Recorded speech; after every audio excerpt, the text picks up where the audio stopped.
Y nos acompaña Alejandro Laurnagaray de Urquiza, licenciado en Relaciones Internacionales, consultor y analista político. Bienvenido, Alejandro. Buenas tardes, Ana María, un placer estar contigo y gracias por la invitación, un gusto. Alejandro, hay quienes han dicho que los rezagos que nos está dejando este conflicto también es prácticamente una guerra fría también, en donde cada uno de los países y naciones ha tenido que marcar su posición. O estás con Rusia o estás con Ucrania. China se ha mantenido al margen, ha tratado ahí de manejarse políticamente correcta, que creo que no ha sido ni tan correcta. En los últimos días vimos a algunas personalidades chinas manteniendo reuniones con Putin.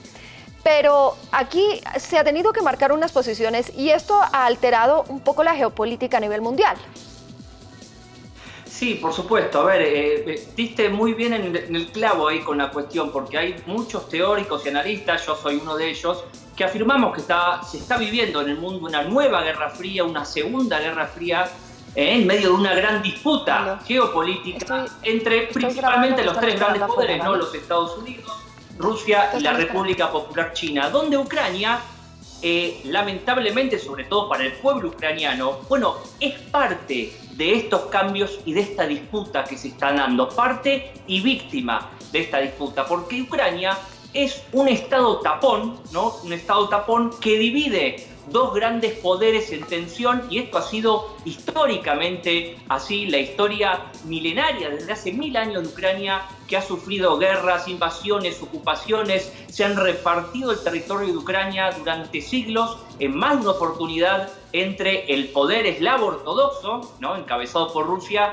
y los poderes occidentales, hoy encabezados por los Estados Unidos. Está cambiando el mundo, estamos en un proceso en medio de esta guerra fría y en medio de grandes disputas, en medio de una carrera armamentista, en medio de una carrera tecnológica, en medio de una carrera por las monedas, por los recursos naturales, incluso por los polos terrestres. Se están disputando el mundo, los grandes poderes, y Ucrania es uno de los focos donde, por un lado, Occidente la ha venido utilizando para contener a Rusia, y Rusia quiere alejar ese proceso de contención de Occidente porque considera, más allá de lo que pensemos nosotros, de lo que piensa Occidente y de lo que piensa el resto del mundo, Rusia consideró que una Ucrania aliada a Occidente y con mayor cantidad de armamentos era una amenaza a su seguridad nacional, y por eso decidió tomar esta postura y esta acción desde el 24 de febrero del año pasado, aunque ya viene el conflicto ya fuerte desde 2014, aunque las tensiones, ¿no? Los tironeos, por un lado rusos y por el otro lado occidentales, fundamentalmente los Estados Unidos por Ucrania, bueno, desde la independencia de Ucrania a principios de los 90, vienen siendo realmente fuertes, apoyando los grandes poderes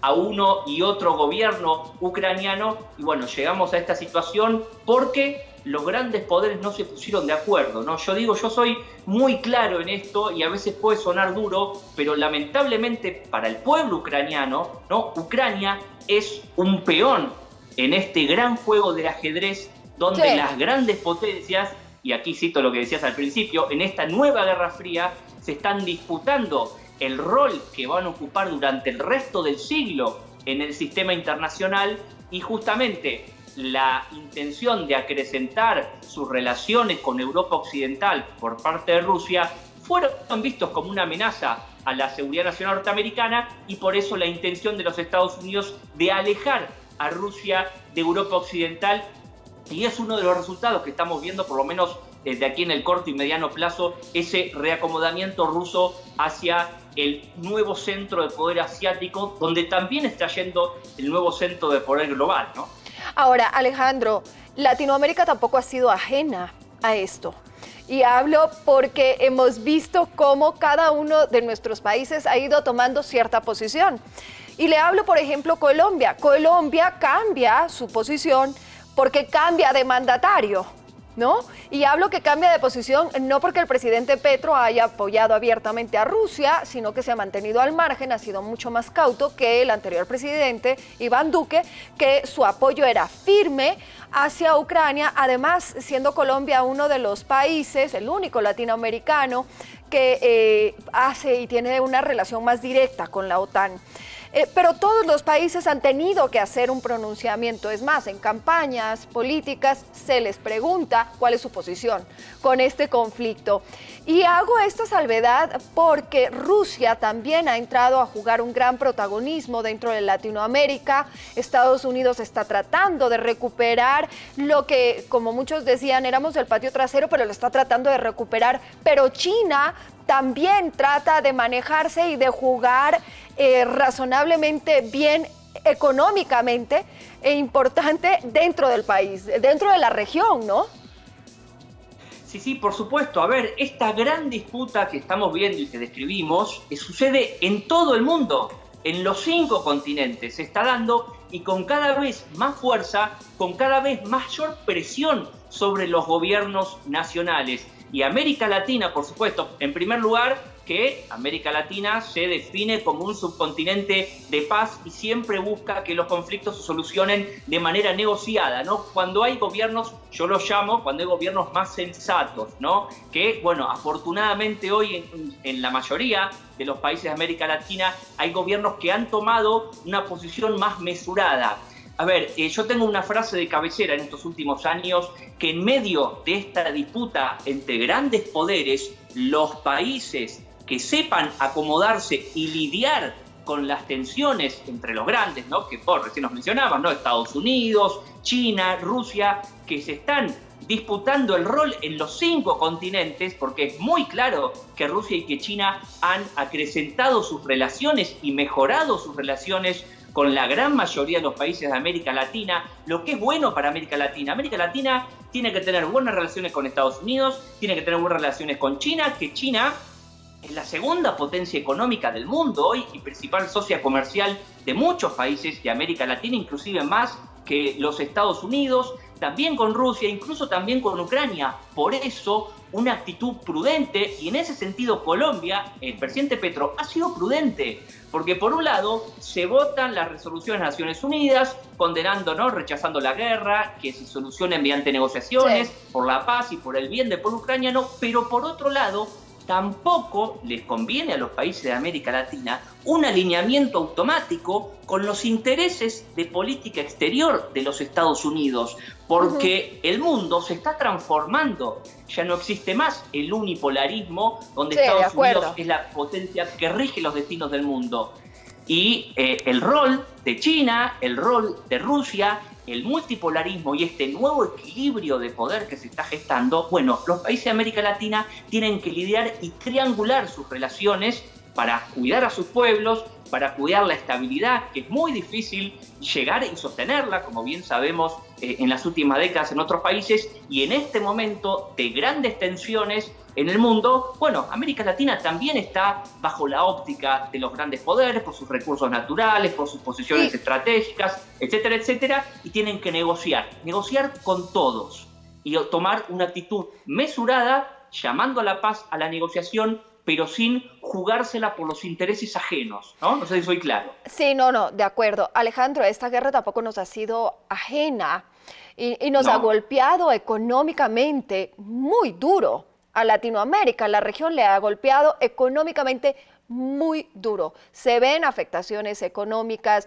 se ven afectaciones en nuestras importaciones y en nuestras exportaciones, y pues estamos nosotros tratando de lidiar, al ser unos países en vías de desarrollo, como tú bien dices, tratamos ahí de encajar y tratamos de tomar esas oportunidades que son un poco más complejas en este momento. Tratamos nosotros también de poner unas agendas o los temas prioritarios, como es el tema medioambiental, como es el tema de la migración, cuando en el mundo son otros los temas dentro de la agenda de las grandes naciones. Bueno, bien, es que Argentina, Colombia, toda la región, toda América Latina, tiene que, por un lado, lidiar con esas tensiones, y por otro lado, desarrollar una agenda propia, una agenda de integración regional, buscando salir y superar la agenda del subdesarrollo que nos ha tenido limitados en nuestro potencial. A ver, América Latina tiene un potencial de ser una región entre las más poderosas del mundo si lográsemos lograr unión de infraestructura, unión energética, me refiero a unión a integración, ¿no? Integración energética, integración incluso cultural, económica, de infraestructura, industrial. Si los latinoamericanos fuéramos conscientes del poder y de lo beneficioso que sería estar unidos en cuestiones estructurales, bueno, yo creo que podríamos tomar otro camino, y eso es lo que tiene que hacer América Latina. Y por supuesto que la guerra nos ha afectado muchísimo, como ha afectado a todo el mundo, de acuerdo, ¿no? Europa Occidental también, a África muchísimo también, pero por supuesto tenemos que lidiar con las tensiones entre los grandes poderes, y acá puedo hacer para ejemplificar qué pasa con el triángulo del litio entre Bolivia, Chile y Argentina. Bueno, ahí los grandes poderes, Estados Unidos y China, están ejerciendo una influencia muy grande, y estos países, ¿no?, los del triángulo del litio, bueno, tienen que negociar con los dos, no pueden tomar una postura excluyente de alguno de los dos grandes, porque vamos a salir perdiendo estos países. Y lo mismo aplica para Colombia, lo mismo aplica para México, aunque estando al lado de los Estados Unidos, la postura de México ahí puede variar en algunas cuestiones. Por supuesto.